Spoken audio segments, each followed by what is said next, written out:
तो दोस्तों आपने शायद सुना होगा कि अगर इजराइल के पास कोई वेपन है और सेम उसी तरह का वेपन उसके दुश्मन के पास भी है और दोनों के बीच में युद्ध हो रहा है और सेम युद्ध में सेम परिस्थितियों में दोनों ही पक्षों ने उसी एक वेपन का इस्तेमाल किया तो ग्राउंड पर जो सबसे ज्यादा इफेक्टिव साबित होगा वो होगा इजराइल का वेपन, जबकि उसके दुश्मन के पास भी सेम उसी तरह का हथियार है। इसके पीछे कुछ ये कारण दिए जा सकते हैं कि जो शायद इजराइल की फोर्सेस है वो ज्यादा मन लगाकर ट्रेनिंग करती है, उन्हें अच्छी ट्रेनिंग दी जाती है जिससे कि वो हथियारों का ऑपरेशन काफी ज्यादा अच्छे से करते हैं। तो ये बात भी वास्तविकता हो सकती है, लेकिन इसके अलावा एक खास चीज है जो कि इजराइल को बाकी सारे देशों से अलग बनाती है और वो है इजराइल की महत्वाकांक्षाएं। वो दुनिया से कोई भी वेपन ले ले उसे वो रॉ फॉर्म में इस्तेमाल नहीं करते, बल्कि समय और जरूरत के हिसाब से उसके अंदर मॉडिफिकेशन करते हैं और अपनी एक्सपर्टीज को भी उस हथियार के अंदर शामिल करते हैं, जिससे कि एक ऐसा कॉकटेल तैयार होता है जो अजेय होता है, यानी उसको फिर रोक पाना नामुमकिन हो जाता है। इजराइल के F-35 का एग्जाम्पल आप ले सकते हैं। दुनिया भर के कई सारे F-35 के यूजर्स परेशान हैं। कईयों ने अपने फाइटर जेट ग्राउंडेड तक कर दिए। सोचिए F-35 जैसे फाइटर जेट भी कई देशों में ग्राउंडेड हो गए, लेकिन इजराइल की बात की जाए तो एक रत्ती भर की भी समस्या सुनने के लिए नहीं मिली। इसके पीछे का कारण यही है कि इजराइल समय समय पर इन हथियारों को अपग्रेड करते रहता है और उनके अंदर अपनी विशेषताओं को शामिल करके उन्हें और ज्यादा सुपीरियर बनाता है। हालांकि भारत ने भी ये पॉलिसी पकड़ ली है और काफी लंबे समय से इसके ऊपर काम किया जा रहा है और दुनिया भर के अलग अलग हथियारों को लेकर भारत ने बहुत सारे एक्सपेरिमेंट किए और कई सारी उपलब्धियां हासिल भी की। एग्जाम्पल के तौर पर आप Su-30 MKI को ले लीजिए। Su-30 MKI एक ऐसा कॉकटेल बन गया है जो कि दुनिया का कोई और देश कितनी भी कोशिशें कर ले ऐसा कर ही नहीं सकता था। एक तो यहाँ पर भारत ने अपनी डिप्लोमेसी का इस्तेमाल करते हुए दुनिया भर के वेपन्स उसके अंदर इंटीग्रेट कर दिए।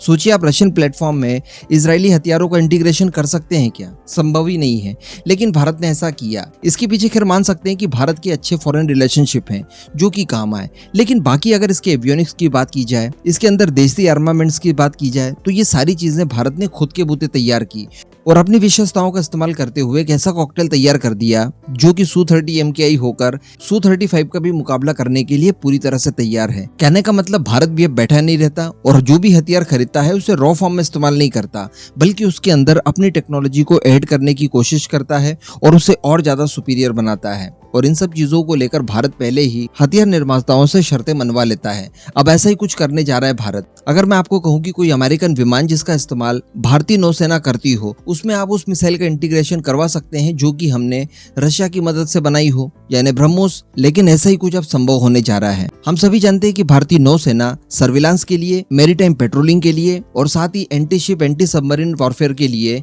अमेरिकन P-8I विमान का इस्तेमाल करती है। अमेरिकन P-8I विमान इन कामों के लिए दुनिया के सर्वश्रेष्ठ प्लेटफॉर्म माने जाते हैं। कुछ और भी खरीदने की बात चल रही है, लेकिन फिलहाल जितने हमारे पास हैं उनको लेकर भारतीय नौसेना द्वारा एक नया कॉकटेल तैयार करने के लिए इस समय कोशिशें की जा रही है और इसके लिए ब्रह्मोस एरोस्पेस से भारतीय नौसेना ने बातचीत शुरू की है और संभावनाएं ढूंढी जा रही है कि क्या P-8I विमानों के साथ ब्रह्मोस का नया संस्करण यानी ब्रह्मोस NG को इंटीग्रेट किया जा सकता है। और ब्रह्मोस NG की बात की जाए तो अगले साल इसके ट्रायल्स वगैरह शुरू होने जा रहे हैं। अल्टीमेटली बनकर लगभग तैयार ही है। तो क्या वायुसेना के साथ साथ नौसेना भी अपने P-8I विमानों में इनका इस्तेमाल कर पाएगी?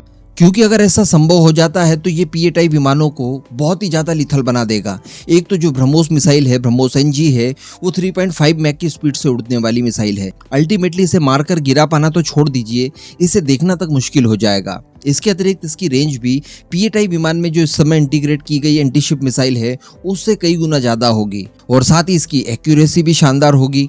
और सबसे बड़ी बात कि ये स्वदेशी मिसाइल है, तो अमेरिकन मिसाइल खरीदने के बजाय ये हमें काफी ज्यादा सस्ती पड़ सकती है। तो अब इन्हीं संभावनाओं के ऊपर चर्चा शुरू की गई है और अभी तक जो चर्चाएं की गई है उसमें सारे रिजल्ट पॉजिटिव पाए गए हैं। और इस मामले से जुड़े हुए कुछ लोगों का ये कहना है कि P-8I विमान के जो पायलट्स हैं उनके नीचे 4 ब्रह्मोस NG मिसाइलों को बड़ी आसानी से इंटीग्रेट किया जा सकता है और इन्हें लेकर हवा में उड़ने में P-8I विमान पूरी तरह से सक्षम होगा।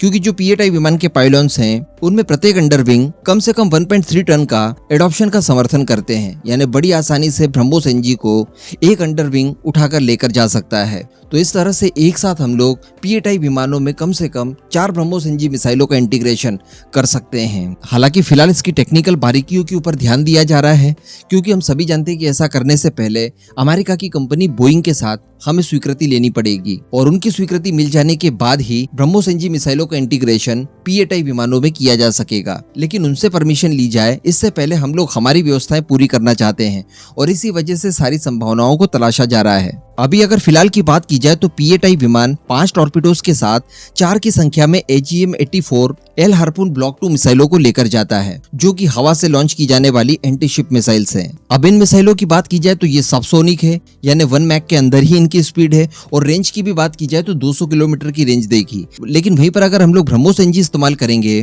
तो ये हमें शुरुआत में ही 290 किलोमीटर की रेंज देगी और साथ ही ये सुपरसोनिक से भी ऊपर जाएगी, क्योंकि इसकी स्पीड 3.5 मैक रहने वाली है। तो आप समझ सकते हैं कि ये कितनी ज्यादा प्रभावी हो सकती है P-8I विमानों के साथ। तो अब इस कॉकटेल को लेकर आपका क्या मानना है, नीचे कमेंट करके जरूर बताइएगा।